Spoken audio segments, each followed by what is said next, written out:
Operation सिंदूरच्या यशानंतर भारतीय सैन्याच्या शौर्याला अभिवादन करण्यासाठी नॅशनल सिक्युरिटीसाठी नागरिक या उपक्रमाअंतर्गत 5 किलोमीटर लांब तिरंगा रॅली काढून चंद्रपूरकरांनी भारतीय सैन्याच्या शौर्याला आणि बलिदानाला भव्य सलामी दिली।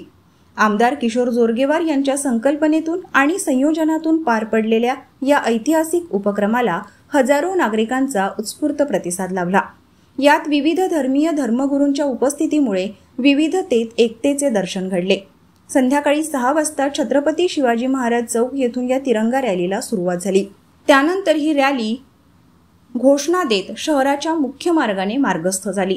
या रॅलीत शहरातील विविध भागांमधून तरुण, विद्यार्थी, महिला वर्ग, सामाजिक संस्था, व्यापारी, कर्मचारी आणि नागरिक मोठ्या संख्येने सहभागी झाले। विशाल तिरंगा खांद्यावर घेऊन चालताना प्रत्येकाच्या चेहऱ्यावर अभिमान, देशप्रेम आणि एकतेचा झळाळता प्रकाश दिसत होता। या रॅलीत विविध धर्मगुरूंच्या उपस्थितीमुळे विविधतेत एकता हा भारतीय संस्कृतीचा मूलमंत्र प्रत्यक्ष साकार झाला। हिंदू, मुस्लिम, शीख, बौद्ध, ख्रिश्चन, जैन बांधवांनी एकत्र येऊन देशाच्या एकतेचा संदेश दिला। या प्रसंगी बोलताना आमदार किशोर जोरगेवार म्हणाले, भारतीय जवानांच्या बलिदानामुळे आपण शांततेत जगतो।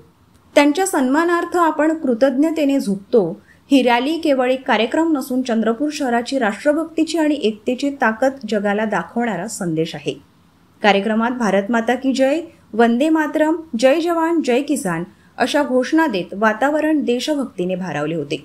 महिलांनी पारंपरिक वेशभूषेत सहभाग घेतला।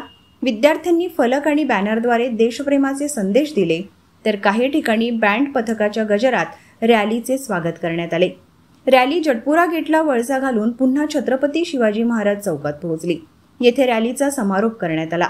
रॅलीच्या मार्गावर विविध सामाजिक संघटना, व्यापारी वर्गाच्या वतीने पाणी, शीतपेय, फळांचे वाटप करत आपला सहभाग नोंदवला।